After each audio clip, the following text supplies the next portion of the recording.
네, 미국과 이란이 극적으로 2주간 휴전에 합의를 했습니다만 휴전 조건 등을 넣고 엇갈린 입장을 내놓으면서 아슬아슬한 상황을 보이고 있습니다. 양측이 중재국인 파키스탄에서 휴전 이후 첫 회담을 열기로 했지만 난항이 예상되는 상황인데요. 네, 관련 내용 이원삼 선문대 국제관계학과 명예교수, 신종우 한국국방안보포럼 사무총장 두 분과 함께 살펴보도록 하겠습니다. 두 분 어서 오십시오. 안녕하세요. 네. 자, 휴전 첫날 이스라엘이 레바논 전역 100여 곳을 공습을 단행했습니다. 사망자가 200여 명이 육박했고요. 10분 만에 베이루트 전역이 공황 상태에 빠진 걸로 전해지고 있는데 이스라엘 같은 경우는 이런 입장입니다. 레바논은 휴전 대상이 아니다라고 했는데요. 사실 휴전이라는 게 무슨 의미인지 묻게 되는 상황인 것 같습니다. 일단 이 교수님, 이 휴전의 의미를 좀 짚어주실까요? 이스라엘이 레바논을 공격한 거에 대해서는 좀 이유가 몇 가지 있습니다. 네. 먼저가 이제 군사적인 이유와 이제 전략적인 의도가 좀 있는데, 그러니까 휴전이 미국과 이란 사이에 이루어진 거다. 이거는 인정을 한다. 그러나 이스라엘과 히즈볼라 간에는 이건 휴전이 아직 안 됐다. 그러니까 우리는 공격의 대상이 된다라고 하는 거거든요. 그러니까 요 구도를 분리하려고 듭니다. 그러니까 이란은 당연히 우리가 휴전을 하면 거기에 레바논도 포함이 되는 거다라고 생각을 하는데 그게 아니다라고 하는 거고, 그다음에 이것을 트럼프가 확인했습니다. 레바논은 대상이 아니다라고 하니까 바로 이스라엘은 지금 맹폭을 하고 있는데 그 이유가 이게 이제 지금 이스라엘 북부 쪽이 거기도 이제 피난민들이 많이 생겨서 이제 피해져 있거든요. 그런데 그런 상황에서 그냥 전쟁을 끝내면 자신의 정권 유지가 힘들거든요. 그러니까 네. 정치적인 목적이 있습니다. 그러니까 국내용이에요. 그러니까 의도적으로 이렇게 그래서 이제 미국에서도 레바논 대상이 아니다라고 얘기를 해놓은 거고, 그다음에 군사적으로는 이 기회에 히즈볼라를 완전히 이 힘을 빼겠다라고 하는 건데, 이게 그리고 그러니까 레바논 남쪽, 이스라엘 북쪽이 있거든요. 거기를 완충지대로 만들어 놓겠다라고 하는 겁니다. 그러니까 히즈볼라를 완전히 위로 몰아내서 거기를 완충지대로 마련해 놓아서 이제 이스라엘 북부 쪽의 안전을 도모하겠다라고 하는 건데, 네. 근데 이 전략은 그동안 이스라엘 몇 번 했습니다. 했는데도 불구하고 잘 되지 않았던 건데 이 기회에 그냥 한 번 더 아주 강하게 한번 치려고 하는 것 같습니다.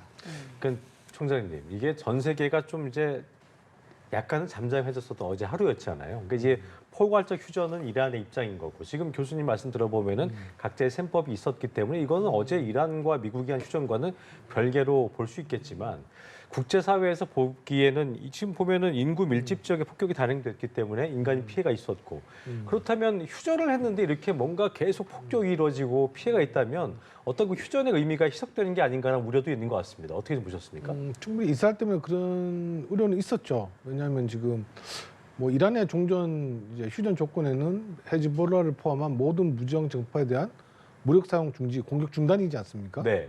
분명히 이거 들어 있는 거예요. 근데 네타냐후의 입장에서는 뉴욕 타임즈가 보도했지만 이번 전쟁을 트럼프를 어떻게든 끌어들여서 전쟁을 시작한 게 네타냐후이지 않습니까? 어떤 네타냐후가 이번 전쟁을 통해서 이란 정권을 제거하고 핵무기도 우리가 완전히 없앨 수 있고 이란의 전체에 중동 전체 안정을 줄 수 있다고 트럼프를 이제 설득해서 전쟁에 참여한 네타냐후잖아요.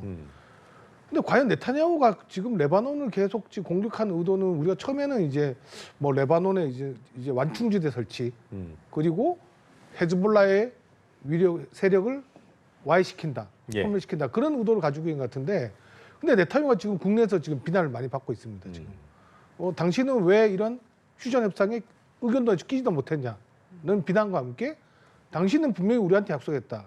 우리가 더 이상 이란으로부터 이런 시아파 세력으로부터 더 이상 우리가 공격하지 않게 했고, 우리 군인들은 그만큼 전투에서 승리했고 우리 국민들은 매일 지금 한 달 동안 피난처에서 버텨가면서 당신을 지지해줬는데 당신은 지금 뭘 하고 있느냐.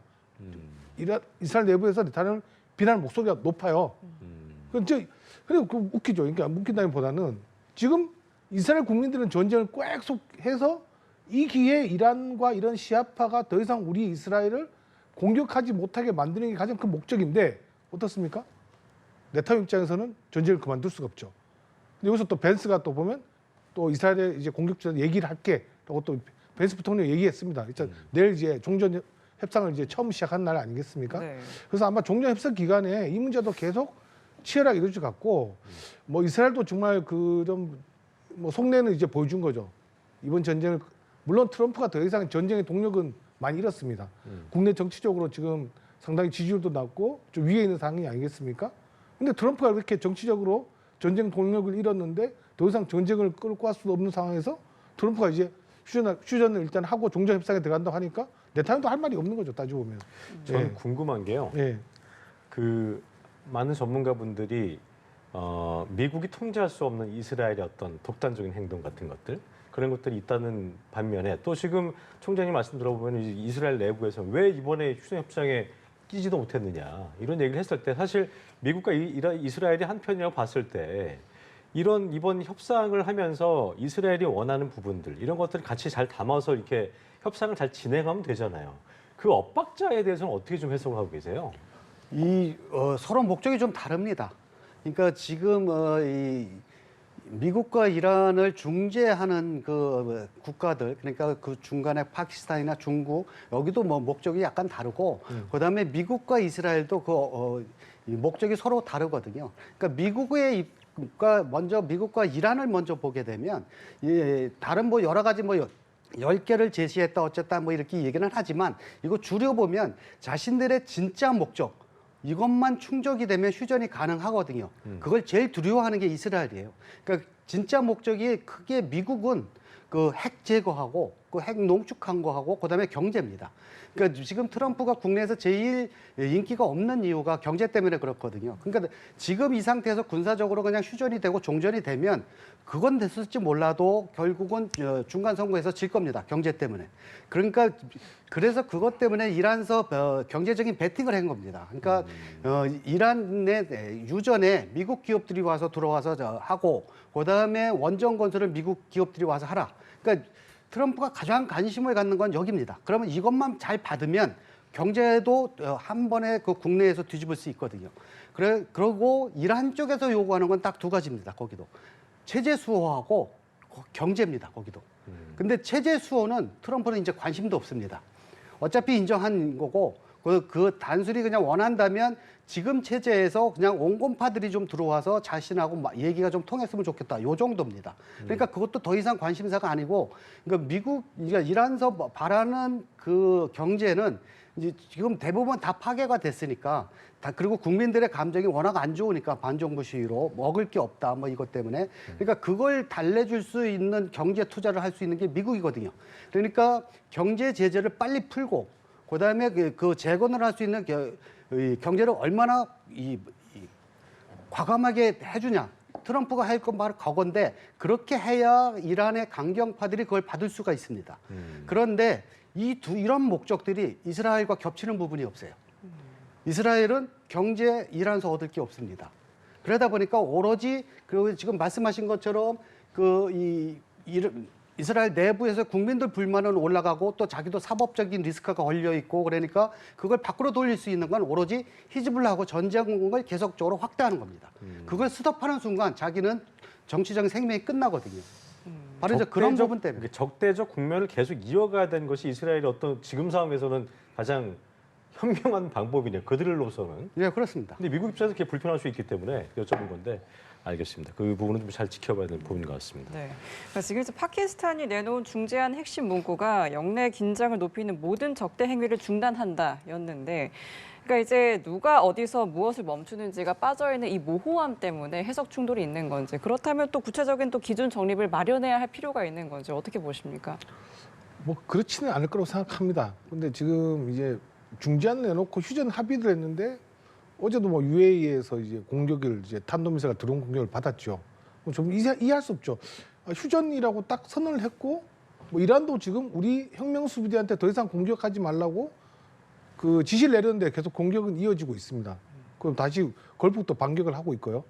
그 이유가 뭐냐면 이란 혁명 수비대 군 지휘 구조를 잘 봐야 되는데 이미 이란 같은 경우는 뭐 전쟁 준비를 올해부터 해왔죠. 그래서 최고 지도자가 사망할 경우, 통신이 두절된 경우, 그 20개 나눠진 군들이 독자적으로 작전을 좀 하게 돼 있습니다. 그 말은 뭐냐면 각자의 판단으로요. 그렇습니다. 각자의 판단대로 정해진 작전 계획대로 목표를 타격하도록 다 임무가 부여돼 있어요. 근데 뭐 개전 초기에 보면은 그런 혼선이 좀 있었고 통신도 안 되는 경우가 좀 있다고 좀 알려지고 있는데요. 그 말은 뭐냐면 지금 이제 휴전을 했다고 지시했지만 정확하게 그 일선 부대까지는 하달 안 될 가능성은 높습니다. 그러니까 정부 내 소통이 안 되고 있는 거군요. 그렇습니다. 그러니까 이란은 왜 이란이 보면 우리는 좀 이해가 안 되잖아요. 이란 혁명수도 이렇게 지휘 통제가 없이 전쟁을 할 수 있을까를 우리가 좀 상식적으로 이해 안 되고 미국도 보면 최초에 그 참수 작전을 시작한 것도 머리를 이제 한다. 그러니까 지휘부를 못살시키면 네. 군이 통제 안 될 것이라고 생각했지만 그렇지 않아요. 오히려 그게 이란군의 강점입니다. 오히려 반대가 되는 거예요. 그래서 이 독자적인 작전 능력이 이 한 달 동안 끌고 온 거예요. 오히려 이게 강점이 된 겁니다. 뭐 오히려 미국과 이스라엘은 최고 지도부를 정하면 지휘 통제가 마비되고 할 줄 알았지만 결국은 이게 한 달 동안 이란군에 계속 전투를 할 수 있는 어떤 하나의 동력이 됐다고 지금 전문가들이 분석하고 있거든요. 그래서 지금 뭐 조만간 좀 이란군이 좀 공격은 잦을 것 같은데 아직까지는 그 한 달 동안 이어진 독자의 어떤 판단으로 전투 방식을 가지고 있기 때문에 네. 약간 그러지 않나 생각이 듭니다. 그러니까 하나의 정부라는 개념보다는 위에서 하나의 줄기, 하나의 맥으로 내려가는 그런 통제 시스템이 아니라 각자의 어떤 소통이 안 된 상태에서 각자의 어떤 각자 도생처럼 이렇게 움직이는 상황이기 때문에 그게 상당히 다르게 보일 수 있는 거군요. 그게. 그렇죠. 이란이라는 게 보면 160만 평이지 않습니까? 그 넓은 지역에 탄도미사일 부대도 있고 또 지하에 있는 부대도 많잖아요. 매몰된 부대도 있고 통신이 보면 알겠지만은 뭐 미국이 전자증을 동원해서 다 통신망 무력시키고 다 했다 치지만 무전이 안 되는 경우도 부대도 분명히 있어요. 그러니까 일일이 뭐 옛날 같이 뭐 말을 타고 가서 뭐 쪽지를 전달해서 전쟁 그만해 할 수는 없잖아요 지금. 그렇네요. 그러니까 약간 예하 말단, 뭐 자부르 산맥에 있는 지하 500m인 탄도미사일 부대까지 이게 명령이 전달되려면 좀 시간이 좀 많이 걸릴 수밖에 없을 것 같아요. 사실 정부 예. 입장에서는 수뇌부에서는 그 휴전에 합의를 했지만 또 여기서 터져버리면 통제가 안 된 상황이기 때문에 이 자체도 수뇌부 입장에서도 굉장히 당황스러울 수 있을 것 같긴 한데 어쨌든 이란이 레바논 공습한 거에 대해서 이스라엘이 한 거에 대해서 휴전 위반으로 규정을 짓고 호르무즈 통행을 다시 막아버렸습니다. 그런데 이제 백악관이 오늘 새벽에 해협 통행량이 증가하고 있다고 했는데 두 주장이 동시에 나온 거잖아요. 실제 지금 호르무즈 상황은 또 어떻게 좀 판단하고 계시는지 이 교수님부터 들어보겠습니다. 전쟁이 이제 완전히 막혀지지는 않았다고 합니다. 그런데 이제 그것이 중요한 것이 아니라 이제 전쟁 전처럼 그렇게 많은 배들이 지나다니지는 않지만 지금 지나다니는 배도 이란의 검문과 허가가 있어야지만 갑니다. 그러니까 이란이 노리는 부분은 바로 여기입니다. 그러니까 자신들의 통제권 하에 이 호르무즈가 열린다라고 하는 것을 국제사회에 지금 알리고 있는 거거든요. 그 권리를 갖고 싶은 거군요. 그럼요. 그리고 이제 이란은 이걸 계속 공언을 하고 있습니다. 그러니까 이 전쟁 전과 똑같이 되지는 않을 것이다. 그러니까 여기는 앞으로도 우리의 그 통제권 하에서 통행료라는 말은 이제 더 이상 안 쓰고 이제 안전하게 이 해협을 우리가 인도해야 되니까 지금 이제 새로운 그 길을 얘기하고 있거든요. 그러니까 기뢰가 있으니까 이쪽 길로 안전하게 가라. 이렇게 안전을 우리가 인도하는 대신에 그 대가는 내라라고 하는 겁니다. 근데 문제는 이게 불법이거든요. 그 영향력을 행사한 것이 불법이라는 말씀이시죠? 예, 이게 이제 이게 국제법상으로는 불법입니다. 근데 이란은 그 국제법에 가입이 안 돼 있습니다. 그런 것도 있지만 그래서 지금 전 세계가 그냥 전쟁 전처럼 자유항행을 하게 해달라라고는 하는데 네. 문제는 트럼프입니다. 트럼프가 그러면 미국이 이란과 공동으로 여기서 조인트해서 통행료를 받을 수도 있다라고 받았습니다. 그래서 지금 지금 통행료 부분을 미국에 묵인하는 게 아닌가라는 의심도 지금 받고 있는데 물론 미 국무장관은 펄쩍 뜁니다. 이건 분명히 국제법 위반이고 그래서는 안 된다. 그리고 유럽 사회에서도 지금 그거 갖고는 안 된다라고 하는데 트럼프가 무슨 생각인지 굉장히 아름다운 일이라고까지 표현을 했어요. 예. 그러면서 여기를 이 조인트 벤처식으로 공동으로 이런 어떤 징수를 하려고 한다라고 하는 것을 얘기를 했는데 과연 이렇게 되면 국제 해양 질서를 통째로 바꿔야 됩니다. 왜냐하면 여기만 그런 해협이 있는 것이 아니고 아, 단순히 여기만 적용되면 안 되는 그게 아니고 거죠? 여기만 한다 하더라도 문제가 그 지나가는 매바다로 이란처럼 이렇게 뭐 배럴당 1달러를 한다 그러면 유가가 뭐 굉장히 뛸 것이고요. 그러면 그 걸프 산유국들은 수출가도 올라가고 뭐 이러다 보니까 당연히 반발을 할 것이고 그다음에 그 다른 말라카 해협 같은 거 그러니까 말레이시아하고 인도네시아 여기는 동서로 가는 게 다 막힙니다. 여기를 막으면 예. 여기서도 그런 통행료를 받게 되면 이건 원유뿐만 아니라 에너지뿐만 아니라 모든 화물선의 운임이 다 뜁니다. 그다음에 저쪽 지브랄타 해협 대서양에서 지중해로 들어가는 해협도 여기도 마찬가지거든요. 그러니까 모든 이 전 세계의 그 바닷가 자유 항행이 안 됩니다. 그럼 국제 질서가 바꿔야 되거든요. 예. 근데 이걸 트럼프가 무슨 생각인지 이걸 돈 버는 거니까 아주 뷰티풀 싱이라고 얘기를 했는데 이걸 과연 어떻게 처리하려고 하는지 지금 국제사회가 굉장히 우려스러운 시각으로 바라보고 있습니다. 그러니까 이게 뭐 포성이 멈춘다고 해서 이란이 이걸 그냥 단순히 통과시켜준다. 이 개념으로 끝날 거 아닌 거라는 걸 지금 이 교수님의 말씀을 들어보면 이게 단순히 뭐 트럼프 대통령이 이란에 그 호응해서 이렇게 또 통과시켜줄 것도 아니고 어떻게 좀 앞으로 좀 진척될 거라고 좀 예상하세요? 총장님께서. 아 이게 뭐 전쟁 전에 이제 뭐 많은 군사 전문가들이 예측한 이란 전쟁의 시나리오를 보면 미국이 이렇게 생각했던 것 같아요. 그러니까 지금 뭐 뉴욕 타임즈도 뭐 얘기했지만 첫 번째는 전쟁의 승전 조건이 있습니다. 그러니까 뭐 전쟁이라는 게 보면 꼭 땅덩어리를 점령해야 이기는 게 아니고 어떻게 상대가 이제 전쟁이라는 게 쌍방이 더 이상 이제 전투를 할 수 없어 교착된 상태. 그럼 이어서 이제 정치적 합의를 통해서 종전을 하게 되는 게 이제 전쟁의 마지막 모습인데 지금은 이제 약간 교착 상태와 가깝다고 보여집니다. 그 상태가 좀 있는 거고요. 근데 이란 전쟁이 나기 전에 많은 군사 전문가들은 뭐 이란이 이렇게 호르무즈 해협을 봉쇄를 카드를 가지고 전 세계 경제를 혼란스럽게 할 거라고 예측을 했습니다. 사람들이. 근데 이제 그 지난 2월 23일인가요? 백악관에서 열리는 비공개 브리핑에서 이 전쟁을 이제 시작하기 앞서 가지고 많은 이제 참모들이 이런 우려사항을 표했는데 그냥 트럼프는 생각이 없었어요. 호르무즈 해협에 대해서.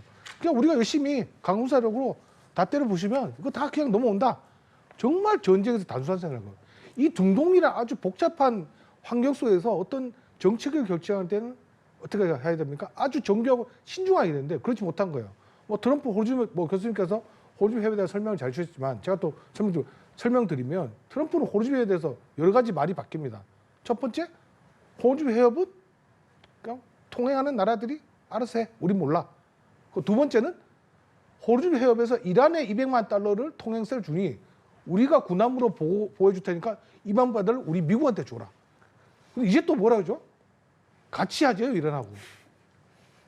이거 도대체 무슨 말인지 모르겠어요. 그래서 미국에서 나온 얘기는 트럼프 대통령 이분이 좀 아프신 게 아닌가. 뭐 그런 얘기도 나오고 있잖아요. 지금 이제 정신과 의사들도 지금 트럼프의 정신 세계를 좀 분석하는 SNS 게시기도 올라오더라고요. 뭐냐면 좀 아마 어릴 때 뭔가 좀 이런 상황을 가지고 계속 행동을 하는 게 아닌가. 어떤 뭐 사고를 가지고.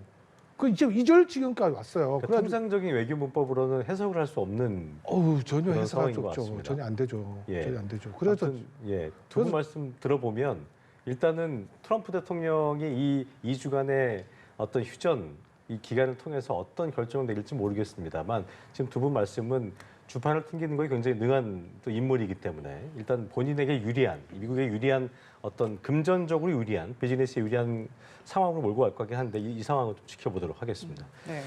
지금 이제 트럼프 대통령이 SNS를 통해서 진짜 합의가 이행될 때까지 미군 전력은 그대로 유지한다라고 했습니다. 그러니까 휴전은 했지만 군사적 압박은 절대 풀지 않겠다라는 건데 이 부분 또 어떻게 해석을 해야 되겠습니까? 이건 종전이 돼도 철수 안 할 겁니다. 왜냐하면 이거 미국하고 이란만의 문제가 아닙니다. 예. 주둔하고 있는 그 걸프 아랍 국가들하고도 문제거든요.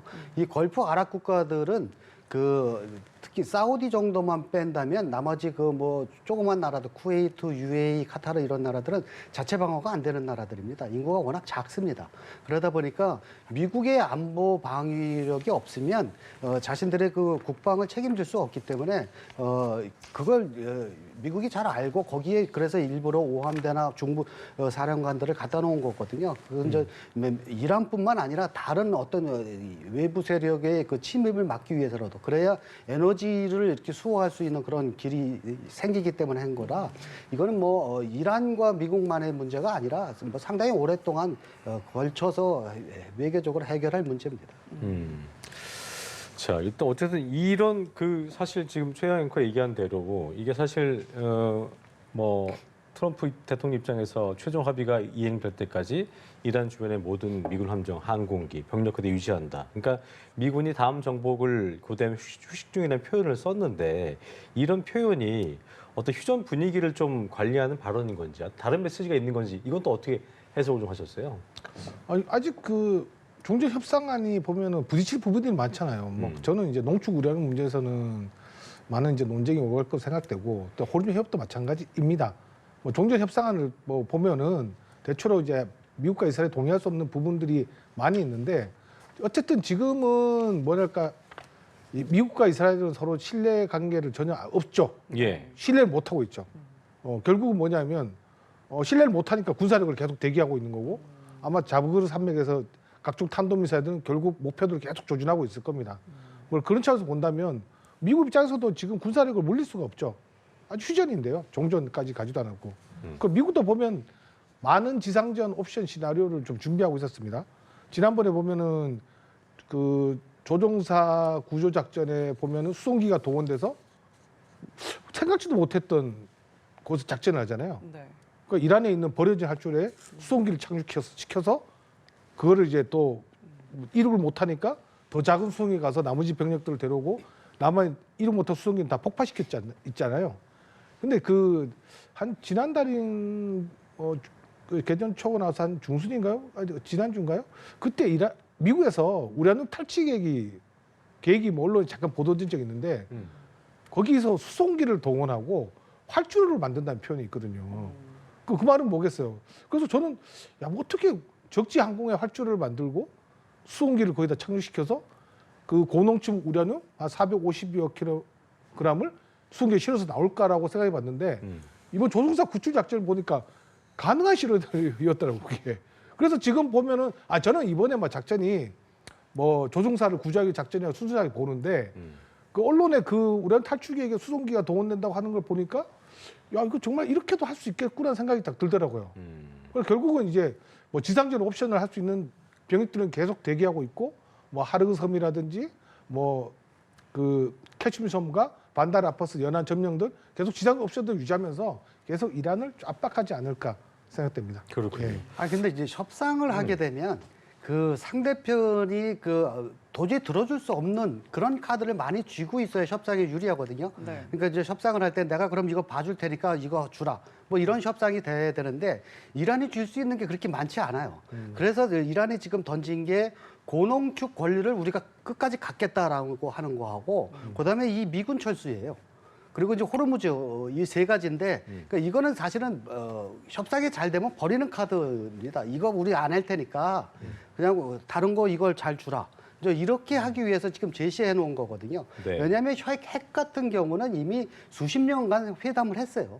그러니까 뭘 요구하는지 그리고 우리가 서로 뭘 알고 대답할지 있잖아요. 다 알고 있어요. 네, 네. 네. 그리고 2015년에 이미 합의도 했고 그러니까 이게 회담을 이제 긍정적으로 가려고 맘만 먹으면 이미 답변 다 준비해 놓은 상황이기 때문에 네. 그리 어려울 것 같지는 않습니다. 미국 문제도 역시 마찬가지고. 궁극적으로 해결되기 쉽지 않은 문제를 꺼냄으로써 본인들이 진짜 원하는 것을 원하려는지 이 박사님의 말씀이셨는데 벤스 부통령 입장에서도 뭐 심각한 대가 얘기하면서 성실하게 협상에 임해야 된다라고 이제 압박을 하고 있는 상황입니다. 그리고 관심은 이제 오는 11일 파키스탄 이슬람아바드에서 과연 이란과 미국이 어떤 협상을 벌이게 될 것인가. 그런데 갈리바프 의장이 또 휴전이나 협상에 대해서 이스라엘이 레바논 공습 등을 이유로 무의미하다고 밝혔잖아요. 그러니까 이게 사실 이란 협상 대표자의 성명이 나온 거기 때문에 이것도 휴전 결렬로 가는 거 아니냐 이런 우려도 있는 것 같아요, 총장님. 어떻게 좀 예상하세요? 뭐 협상 전에는 다 이런 일이 벌어지죠. 뭐 예를 들어서 지금 뭐 나이게 보이면 안 됩니다. 협상 전에는 우리가 약간 보면 으름장 같은 거군요. 그렇죠. 우리가 뭐 6.25 전쟁 사례를 보면은 휴전 회담 기간이 또 상당히 길었잖아요. 그 전투도 많이 벌어지고 뭐 전쟁의 마지막에 이제 정치가 합의를 해서 종결을 이제 짓는 기간인데 예. 그게 호락호락 쉽지는 않죠. 그리고 이번 전쟁 같은 거는 너무나 피해가 컸어요. 우리가 뭐 국제사회에 대한 경제적인 어떤 피해뿐만 아니라 뭐 이란에는 사망자만 2,000명이고 부상자는 2만 명이잖아요. 그런 상황 때 봤다면 뭐 갈리바프 같은 경우는 그냥 호락호락하게 하면 안 되죠. 매섭게 상대를 몰아세워서 자기가 이란이 원하는 것을 협상을 받아오는 그런 모습을 보여줘야 되는 거예요. 둘 다 강경할 수는 없습니다.